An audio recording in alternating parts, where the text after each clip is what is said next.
सहनाववतु सहनौ भुनक्तु सह वीर्यं करवावहै तेजस्विनावधीतमस्तु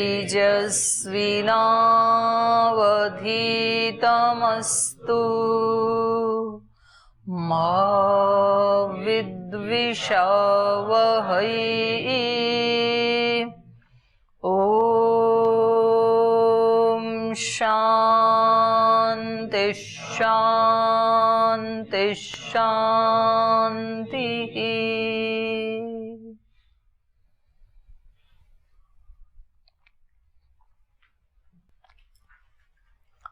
कल हम पढ़ रहे थे, 9वां अध्याय शुरू किया था। इसमें इन्होंने इस विद्या को, जिससे कि हम मोक्ष को प्राप्त कर सकते हैं और अशुभ से छूट सकते हैं, इसको क्या बताया था? पवित्रम इदम उत्तमम। इससे पवित्र कोई विद्या नहीं हो सकती है, उत्तम कोटि की पवित्र। तो ये राज विद्या, ये राजगुह्य रहस्य, और एक इसके बारे में बताया था प्रत्यक्ष अवगमम। ये केवल सुनने मात्र से इसका ज्ञान नहीं होने वाला है, प्रत्यक्ष करने योग्य है, ये अनुभव करने योग्य है। और धर्म्यम सुसुखम कर्तुम, इसका पालन करते हैं तो ये सुख देने में सक्षम है, मतलब बड़ा सुखदायी है धर्म का पालन करना। इस विद्या का अनुष्ठान करना सुसुखम, अत्यंत सुखदायी है। उसका परिणाम सुखदायी होगा, मोक्ष होगा, दुखों से निवृत्ति होगी, ये तो अगली बात है।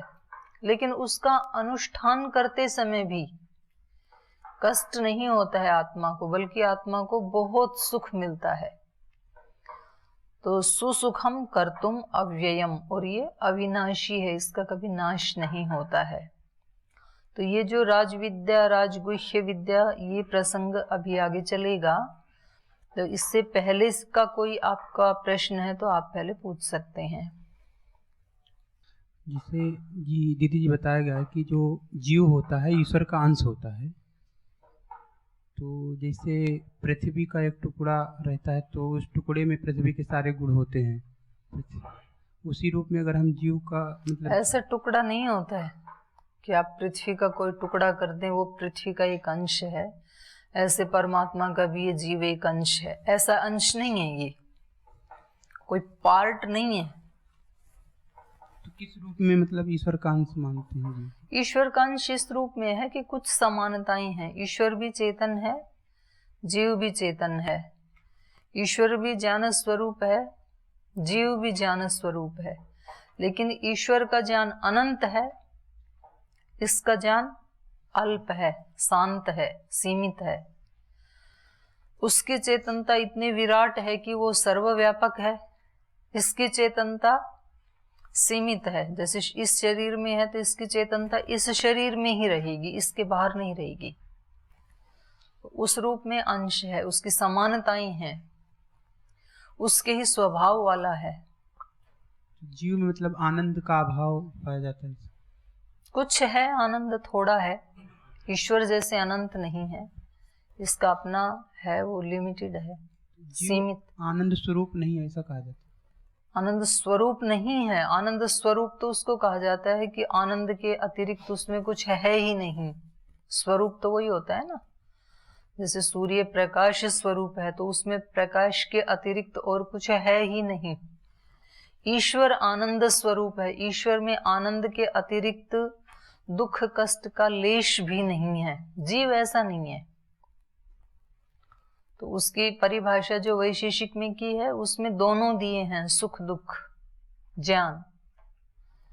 उसका ज्ञान भी है, सुख भी है, दुख भी है, थोड़ा है उसके पास लेकिन सीमित है जी। और कोई प्रश्न है?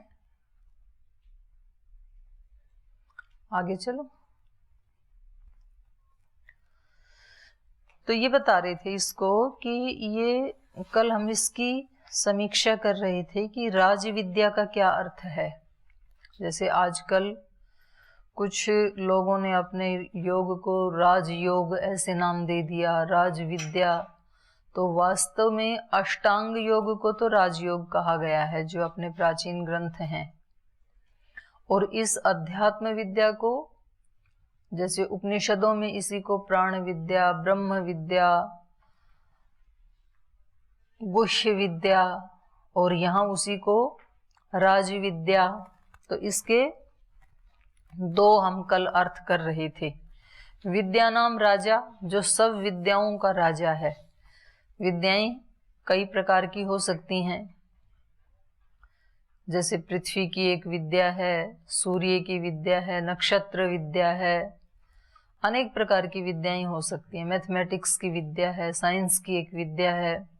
उन सब विद्याओं में जितनी भी विद्या हो सकती हैं, उन सब का ये क्या है? राजा। जैसे फलों का राजा होता है ना, आम, आम को बोला जाता है, तो राजा का मतलब श्रेष्ठ। तो सबसे श्रेष्ठ है ये। और राजगुह्यम मतलब गुह्या नाम राजा। जितने भी रहस्य हो सकते हैं, माने जिनको जानना कठिन है, उन रहस्यों का भी रहस्य है ये विद्या। तो इसलिए इसको क्या कहा? राजगुह्यम। ये इसका एक तरह से इसका छंदी विच्छेद करके इसका अर्थ लिया जा सकता है, इसका समास किया जा सकता है। दूसरा क्या है? राज विद्या, राज्याम विद्या, राजाओं की विद्या। उपनिषद में हम कई बार देखते हैं कि कुछ मुनि ऋषि भी राजाओं के पास जाते हैं इस विद्या को सीखने के लिए।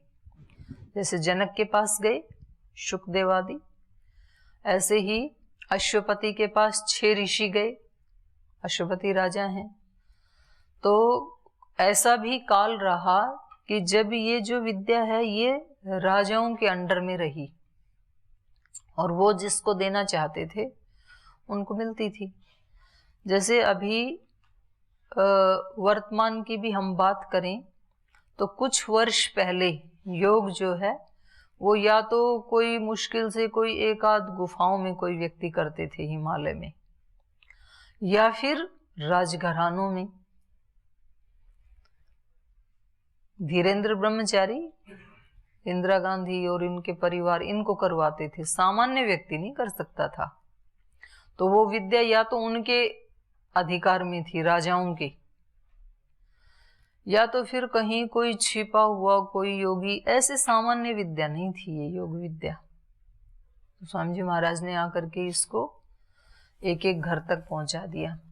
ऐसे ही ये जो विद्या है, और हमने उपनिषद में, अभी छांदोग्य उपनिषद में कल परसों ही पाठ चल रहा था, वो दूसरी वाली कक्षा जो है उसमें, तो वहां पर वो एक राजा हैं, उनके पास जाते हैं एक ऋषि, तो वो कहते हैं कि आज से पहले हमने कभी भी ये विद्या ऋषियों को नहीं दी, ये क्षत्रियों के पास ही रही ये विद्या आज तक। आज आप आए हैं तो चलो मैं आपको बता देता हूं। तो एक इसका ये अर्थ भी हो सकता है, राज्याम विद्या, राज विद्या, राजाओं के पास जो विद्या रहती थी। राजाओं का मतलब है यहाँ पर श्रेष्ठ व्यक्तियों के पास। राजा का मतलब श्रेष्ठ भी होता है। या राज्याम गुह्य, माने जो गुह्य चीज है उनमें भी सबसे बड़ा गुह्य, सबसे बड़ा राज, सबसे बड़ा रहस्य। तो ये इसके दो अर्थ हो सकते हैं। और इसके गीता के भी प्रारंभ में लिखा था ना, इमं विवस्वते योगम। हाँ, तो ये योग जो है ये विवस्वत से फिर मनु को, तो मनु भी तो राजा थे, तो ऐसे चलती आई ये विद्या। वहां से उनको दिया, इक्ष्वाकु को दिया, तो वो एक राजघराने में चलती आई ये विद्या। क्योंकि उनके पास ही इतना टाइम है, उनकी ही ये जिज्ञासा हो सकती, क्योंकि उनको और कुछ चाहिए नहीं, सांसारिक तो सब चीज उनके पास उपलब्ध है, इससे ऊंचा क्या हो सकता है, तो उसको जानने के लिए वो इच्छुक होते थे। तो ये इसके दो अर्थ हो सकते हैं। तो हम पढ़ रहे थे राज विद्या राजगुह्यम पवित्रम इदम उत्तमम। इस ज्ञान से उत्तम और कुछ नहीं हो सकता है। और ये हमने प्रत्यक्ष लोक में भी देखा है। जिन व्यक्तियों के पास कोई बहुत ज्यादा डिग्री डिप्लोमा नहीं है, लेकिन उनके पास ये विद्या है, अध्यात्म विद्या है, उनके पास डिग्री डिप्लोमा वाले सेवा करने के लिए लाइन लगा के खड़े होते हैं कि आप हमें यहाँ कोई सेवा दे दीजिए।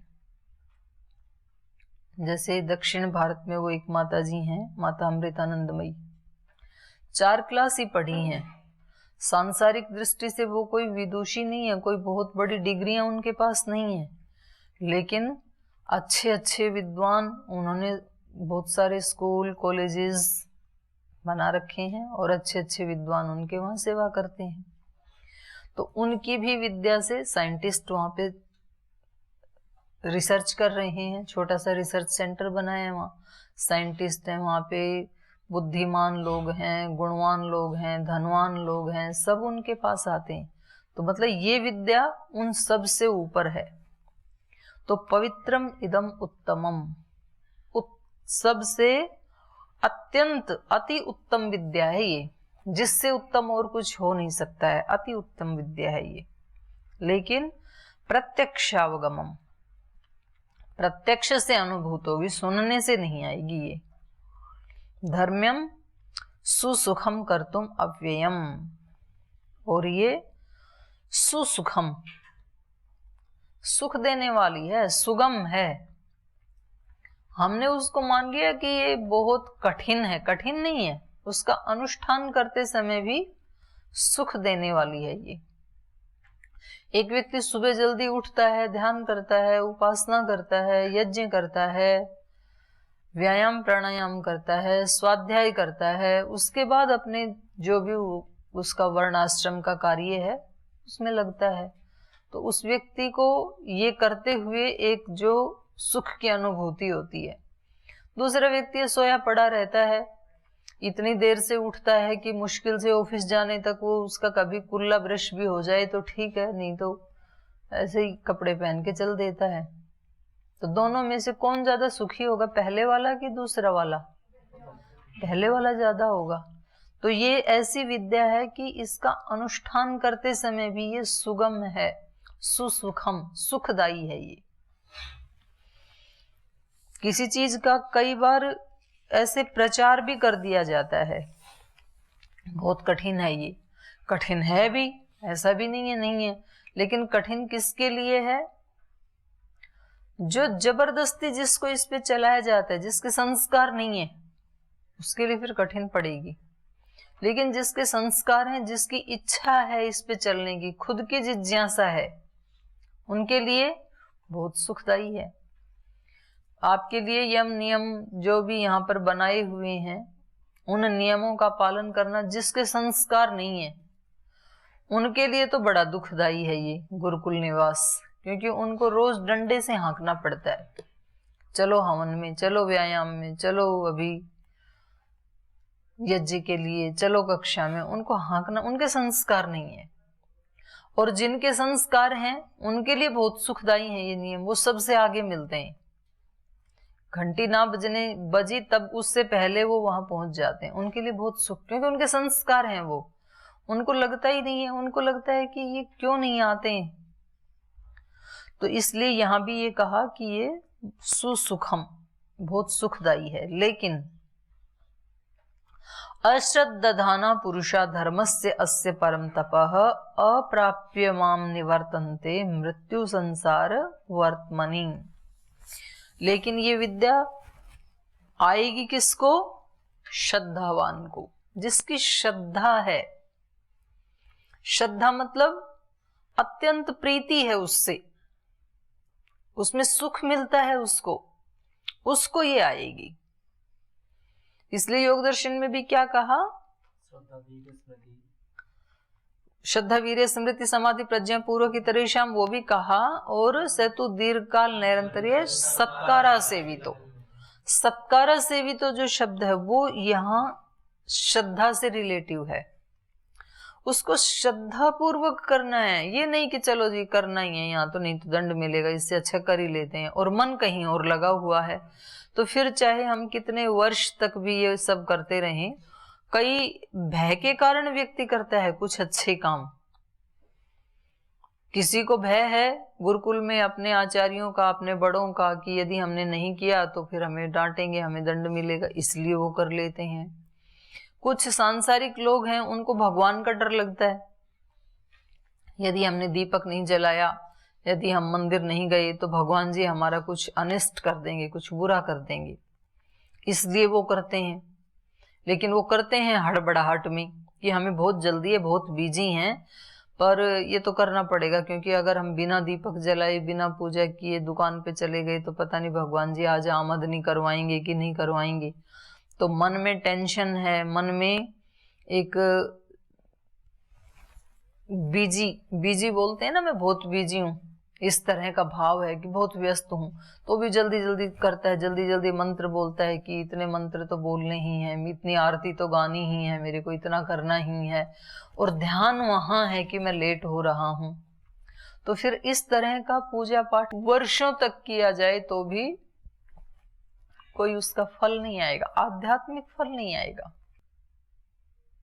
उनको यह लगता है कि अब मैंने कर दिया और अब मैं सिक्योर हूं, ये जो भाव है ये तो रक्षा करेगा उनकी, इतनी संतुष्टि तो मिलेगी, लेकिन कोई आध्यात्मिक उपलब्धि हो जाए ऐसा नहीं होगा।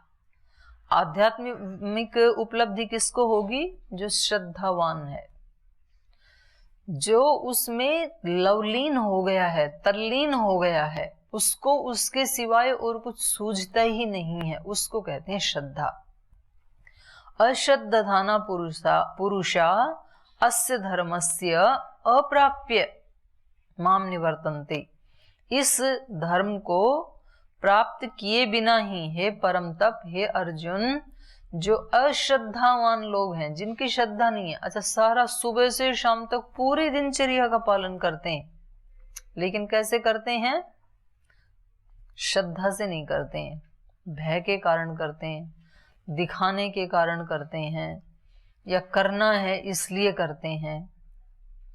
श्रद्धा नहीं, आनंद नहीं आता है उसमें, तो फिर उनको इस विद्या का रहस्य उद्घाटित नहीं होगा उनके सामने। अस्य धर्मस्य अश्रद्धाना पुरुषा अप्राप्य, इसलिए वो माम अप्राप्य, वो मुझे प्राप्त किए बिना ही निवर्तन्ते, वो वापस लौट आते हैं, मर करके फिर मोक्ष को प्राप्त नहीं करते हैं, अशुभ से मुक्त नहीं होते हैं, फिर वो वापस लौट आते हैं। मृत्यु संसार वर्तमनि माम अप्राप्य मृत्यु निवर्तन्ते, मुझे प्राप्त किए बिना ही वो मृत्युमय जो संसार का मार्ग है, वर्तमन कहते हैं मार्ग को, तो मृत्यु संसार वर्तमनि, मृत्युमय जो सांसारिक मार्ग है, इसमें फिर लौटते रहते हैं। तो हम सब जो यहाँ बैठे हैं वो सब वही जीवात्माएं हैं जिन्होंने श्रद्धा से योग का अनुष्ठान नहीं किया था, इसलिए लौट आए। अगर श्रद्धा से किया हुआ होता तो फिर आने की आवश्यकता नहीं थी। तो अभी भी चेत जाएं, कोई बात नहीं, आ गए तो अगली बार ना आना पड़े, ऐसे भी कर सकते हैं। मया ततम इदम सर्वम जगद अव्यक्त मूर्तिना मत स्थानी सर्वभूतानि न च अहम तेषु अवस्थितः। और कह रहे हैं कि ये सारा जगत भी, कोई बात नहीं, जगत भी कोई ईश्वर से अत्यंत अलग कोई वस्तु है ऐसा नहीं है। संसार में आ भी गए तो भी आपको ज्यादा दुखी होने की आवश्यकता नहीं है, क्योंकि संसार को भी मया ततम इदम सर्वम, ये सब भी मैंने ही बनाया है, ये भी मेरा ही एरिया है। कोई आप नितांत मुझसे अलग हो गए ऐसा नहीं है। तो इसमें रहते हुए भी मेरे साथ जुड़ करके रहो, उसकी अनुभूति करो इस संसार में रहते हुए भी, क्योंकि मया ततम इदम सर्वम, ये सारा मेरे द्वारा ही विस्तृत किया गया है, फैलाया गया है। ततम माने व्याप्त करना, मेरे द्वारा ही व्याप्त है ये सारा जगत। जगत अव्यक्त मूर्ति ना, लेकिन मेरी कोई व्यक्त मूर्ति नहीं है। मैं कैसा हूं? अव्यक्त मूर्ति। अव्यक्त मूर्ति मतलब निराकार, कोई आकार नहीं है। तो इस कथन से भी क्या पता लग रहा है कि ईश्वर का कोई आकार नहीं हो सकता है, क्योंकि ये खुद ही कह रहे हैं अव्यक्त मूर्ति ना मया, मुझ अव्यक्त मूर्ति के द्वारा। तो जितने भी फिर हमने भगवान की मूर्तियां बना रखी हैं वो सब क्या हैं? फिर शिव, राम, कृष्ण, जो हमने हनुमान जी, गणेश जी, दुर्गा, लक्ष्मी, सरस्वती, महाकाली, जो जो बना रखी हैं भगवान जी की मूर्तियां, वो सब क्या हैं? वो हमारे पूर्वज हैं, और वो समझाने के लिए अलंकारिक वर्णन है। कहीं समझाने के लिए अलंकारिक वर्णन है, कहीं वो हमारे पूर्वज महान आत्माएं हैं जिन्होंने इसको प्राप्त किया। तो वो मनुष्य से देव योनि को प्राप्त हो गई। देव योनि का मतलब जिसको लेना कुछ भी नहीं है, केवल देता है वो, उनको अपने लिए कुछ आवश्यकता ही नहीं है, जो भी प्राप्त करना था प्राप्त कर लिया। तो अब क्या करेंगे वो? अब वो देंगे। तो सांख्य दर्शन में 6-7 प्रकार की योनियां बताई हैं वहां पे, तो उनमें एक देव योनि भी है। कई प्रकार के शरीर बताए हैं वहां पर, वैशेषिक में भी बताया है। तो हमारे सबके शरीर ये कौन से शरीर हैं? पार्थिव शरीर हैं। इन शरीरों में पृथ्वी तत्व की अधिकता है। ऐसे ही फिर वायवीय शरीर होते हैं जिनमें वायु की अधिकता होती है। ऐसे ही प्रकाश तेजस शरीर होते हैं। तो कभी आपको उसमें नाटक आदि में, फिल्म आदि में दिखाते हैं ना, प्रकाश का एक गोला सा उपस्थित होगा, उसमें फिर कोई आकृति आकर के भक्त से वार्तालाप करती है। तो वो यही बताने के लिए है कि जो ऐसे दैवीय शरीर होते हैं, और कुछ लोगों ने तो इस ऐसे भी वो मानते हैं कि जैसे ये सूर्य, चंद्र हैं, ये भी शरीर ही हैं, और ये वो आत्माएं हैं जो अत्यंत पुण्यशील थे। उन आत्माओं को ये ऐसा शरीर मिला। इतने सारे नक्षत्र हैं, तो मतलब कोई भी चीज यहाँ पर इस सृष्टि में अचेतन नहीं है, चेतन से रहित नहीं है। बस उनमें वो चेतन अनभिव्यक्त है, अभिव्यक्त नहीं है। जैसे पर्वत आदि, पत्थर आदि है, उसमें भी चेतनता का नितांत अभाव है, ऐसा नहीं मानते हैं कुछ विद्वान। वो कहते हैं उनमें भी है चेतनता, लेकिन वो चेतनता अत्यंत अनभिव्यक्त है, वो अभिव्यक्त नहीं होती है। या अभिव्यक्त होती भी है तो वो हजारों लाखों वर्षों में थोड़ी सी अभिव्यक्त होती है। जैसे पत्थर आदि का साइज भी बढ़ता है, पहाड़ बढ़ते हैं ना, तो वो चेतनता के कारण ही, गति तो चेतन में ही होगी, जड़ में तो हो नहीं सकती है। तो कह रहे हैं जितने भी सृष्टि के पदार्थ हैं उनमें भी चेतन तत्व ही है। चेतन के अलावा और इस संसार में कुछ है ही नहीं। ये अद्वैतवादियों का मत है। अद्वैत मतलब एक के अलावा और कुछ भी नहीं है, वही है। और द्वैत में फिर 2 आएंगे, प्रकृति, पुरुष। त्रैत में 3 आएंगे, प्रकृति, पुरुष, जीवात्मा। तो यहां भगवान कह रहे हैं अव्यक्त मूर्ति ना मया, मुझ अव्यक्त मूर्ति के द्वारा, मुझ निराकार के द्वारा, इदम सर्वम जगत ततम, ये सारा जगत व्याप्त किया हुआ है। मत स्थानी सर्वभूतानि न च अहम तेषु अवस्थितः। सर्वभूतानि, ये जो सारे भूत हैं, सब प्राणी हैं, चाहे वो जड़ हैं चाहे वो चेतन हैं। जड़ भूत किसको मानते हैं? पृथ्वी, नदियां, सूर्य, चंद्र, इनको जड़ मानते हैं हम। और चेतन भूत कौन है? हम सब प्राणी और पशु पक्षी और जितने भी जीव, कीट, पतंग आदि जितने भी योनियां हैं वो सब चेतन भूत। तो ये कहा सर्वभूतानि, सभी भूत मत स्थानी, मुझ में ही रहते हैं, मेरे अंदर ही उनका स्थान है। सर्वभूतानि मत स्थानी न च अहम तेषु अवस्थित है, लेकिन मैं उनमें अवस्थित नहीं हूं। वो मुझ में हैं पर मैं उनमें नहीं हूं। उनमें नहीं हूं मतलब केवल उन्हीं में हूं, ऐसा नहीं है। तो इससे भी ये पता लगता है कि ईश्वर कभी किसी एक शरीर में व्याप्त नहीं हो सकता है। जो अवतार आदि मानते हैं ना, तो अवतार तो शरीर ही होता है, तो एक शरीर में ईश्वर को नहीं समाया जा सकता है। गीता के इस श्लोक से ऐसा मालूम पड़ता है। जैसे समुद्र में तो करोड़ों घड़े हो सकते हैं, उन सब में समुद्र ही है, लेकिन किसी एक घड़े में समुद्र को भरा जा सके ये संभव नहीं है, क्योंकि वो इतना विराट है। तो ये कहा यहाँ पर सर्वभूतानि मत स्थानी, ये जितने भी प्राणी हैं ये सब मुझ में ही रहते हैं, लेकिन न च अहम तेषु अवस्थित, लेकिन मैं उनमें अवस्थित नहीं हूं। मैं केवल उन्हीं में रहूं ऐसा नहीं, मैं उनमें भी हूं और उससे बाहर भी हूं, उससे अतिरिक्त भी हूं। नैचे मत स्थानी भूतानि पश्य में योगम ऐश्वरम भूतभृत नैचे भूतस्थो ममात्मा भूत भावना। तो ऊपर वाला जो श्लोक है ना, उसमें एक विरोधाभास सा दिखाई देता है कि वो सब तो मुझ में हैं पर मैं उनमें नहीं हूं।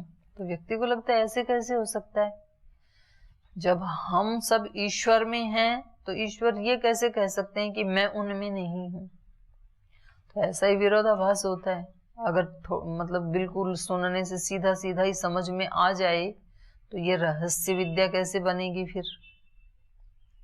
गुह्य विद्या कहा ना इसको, राज विद्या कहा, रहस्य विद्या कहा। यही रहस्य, यही तो पहली है।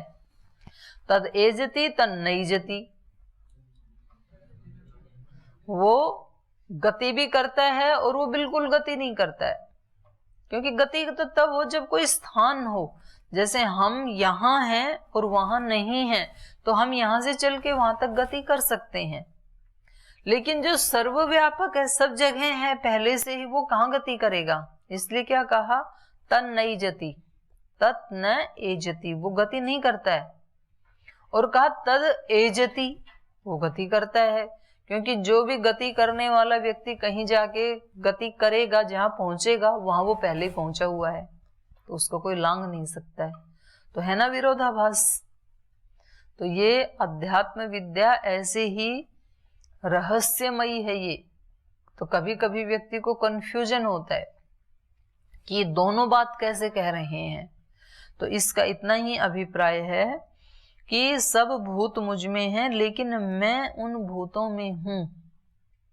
कोई ऐसे समझे मूर्ति में भी ईश्वर है, लेकिन केवल मूर्ति में ही है और उसके अतिरिक्त नहीं है, ये संभव नहीं है। क्योंकि सागर को एक गागर में भरना असंभव है, संभव ही नहीं है, भरा ही नहीं जा सकता है।